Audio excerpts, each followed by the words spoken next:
Today we're doing NFL player props here on PrizePicks NFL Week 2 Sunday slate, Sunday, September 18th. Before I get started, there is a link in the description below to sign up for PrizePicks, or you can use code TUFF to sign up.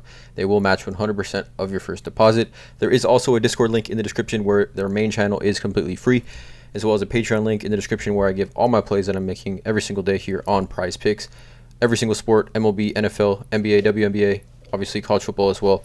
Check that out. Daily posts on Patreon. Link is in the description below. Well, let's get into you guys today. This video, I'm giving 3 total player props that I do like. Patreon is probably going to be around 10 total props, maybe even 11. But 3 total player props that I do like here on PrizePicks. Again, Sunday, September 18th slate. Let's not waste any time, you guys. Again, I'm not a financial advisor. This is not gambling advice. These are simply just the plays I'm personally looking at making. But yeah, like I said, 3 plays. Let's not waste any time. Let's get right into it. Let's go. So the first 2 plays are actually going to both be receptions, and the first one is going to be Michael Carter, and I'm going to take his over 2.5 receptions here against the Cleveland Browns. Now Michael Carter here, 2.5 receptions. He, people initially thought once they drafted Breece Hall that this was going to be Breece Hall's backfield, and in game 1 it was actually a 60-45 split between Michael Carter and Breece Hall. Carter played 50 snaps, 60%, and Breece Hall played 38 snaps, 45%. Probably going to be continued, split like that for the time being. But I like this spot here for Michael Carter for a couple reasons. One, Joe Flacco loves to target his RBs. He's not very mobile, so a lot of dump offs, a lot of checkdowns to those RBs. And Michael Carter in Week 1 against Baltimore, 24-9 loss. 24-9 loss here, right? He had 9 targets. 7 catches and 9 targets for 40 yards. So kind of surprising his line is at 2.5. I think this does have a chance to bump up to 3, maybe even 3.5. But 9 targets, and his line is at 9 targets in Week 1. His current line is at 2.5 receptions here. I like the over on this one. Michael Carter, even dating back to last season, was used quite a bit as a pass catching back, right? With Zach Wilson even in that offense, right? He had numerous games of over 2.5 receptions. 1, 2, 3. He had this streak here where he had 3, 8, and 9 receptions in 3 straight games. Had 4 receptions here against Buffalo. But this is with Zach Wilson as his quarterback. Joe Flacco likes to target those running backs even more than Zach Wilson, right? A lot of checkdowns to Michael Carter in that game, Week 1 game against Baltimore. 9 targets, 7 catches in Week 1. Lines at 2.5 here. Not even 3, 2.5 here for Michael Carter. I like to over here on this one against Cleveland Browns, which I do expect this to be a close game. Cleveland actually a little bit better than people thought offensively, but also the Jets I think are a little bit better than people think as well. So if this is a close game, I think a lot of checkdowns for Joe Flacco to Michael Carter in this game. 2.5 receptions seems like a good value. I like to over on this one. And then the next prop is going to be another receptions prop, which I just think, to me, receptions props have some great value.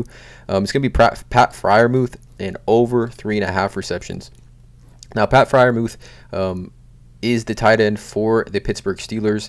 And in Week 1, Pat Freiermuth had 10 targets.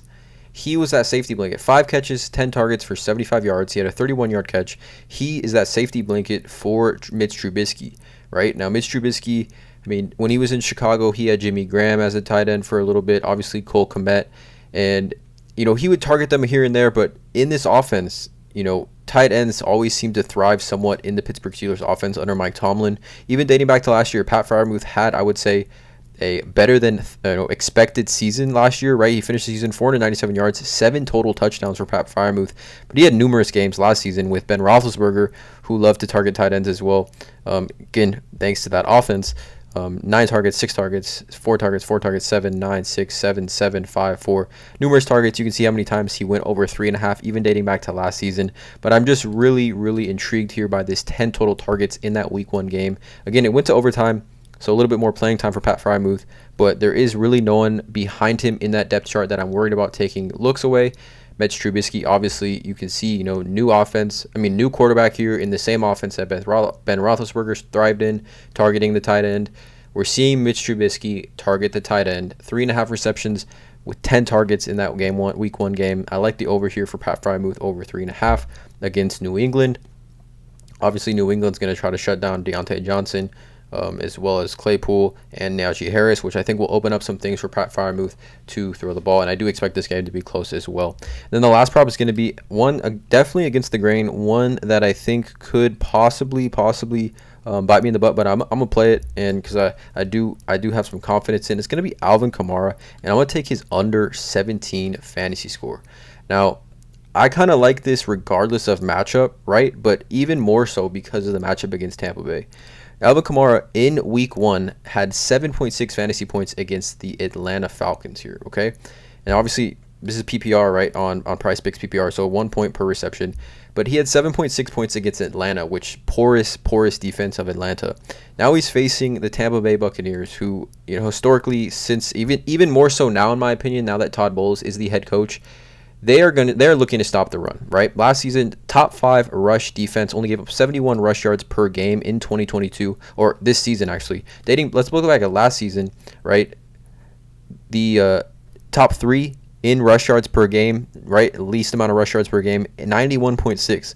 So last season, a top 3 rush defense. This season, they're already in the top 5 after week 1. Todd Bowles, even more defensive minded than Bruce Arians here. If Alvin Kamara is going to go over 17 fantasy points, it's going to be with receiving yards, and it's going to be with receptions, right? In week 1 against Atlanta, he only had 4 targets for 7 yards receiving, had 9 carries for 39 yards. Obviously, he's going to need to score a touchdown as well for this to go over. And on top of it all, he is considered questionable here for this game. Obviously, people are saying that he is planning on playing. Let's actually take a look on this, because if he is in fact questionable, he probably going to end up playing, is what I've been reading. Right, officially listed as questionable. He did not practice at all Thursday or Friday, but again, very real chance he does sit. Obviously should, but check back in. But as of right now, I'm taking the under on this one, 17 fantasy score. I think if he does play, it's a no question under for me against the Tampa Bay Buccaneers. And then I'm gonna give a 4th play just because here Alvin Kamara is considered, I guess, somewhat questionable here in this game. And the last one is going to be a Courtland Sutton.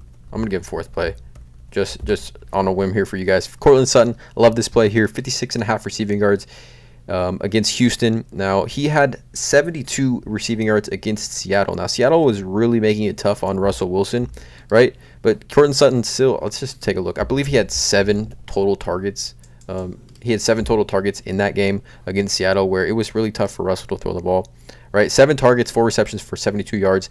I think this is a much easier matchup for Courtland Sutton and Russell Wilson as a whole. I think Russell Wilson and Courtland Sutton come back in a big way here. 56.5 seems pretty low for a player like Courtland Sutton. If you watch the game, just eye test, he was dominating. He looked really, really great out there on the field. So I'm taking over 56.5 receiving yards for Courtland Sutton against Houston. So these are the 4 total player props. Again, originally 3. I love Alvin Kamara, less than 17 projected fantasy score. I did not honestly know until I recorded this video that he is looking to be questionable. I think if he does play, it's an easy under for me. Let me know in the comments though below how you guys feel about these props. 4 total props here for you guys. Little bonus play, Courtland Sutton over 56.5 receiving yards. Let me know in the comments though. Hit that subscribe button, drop a like on this video, and as always, let's cash.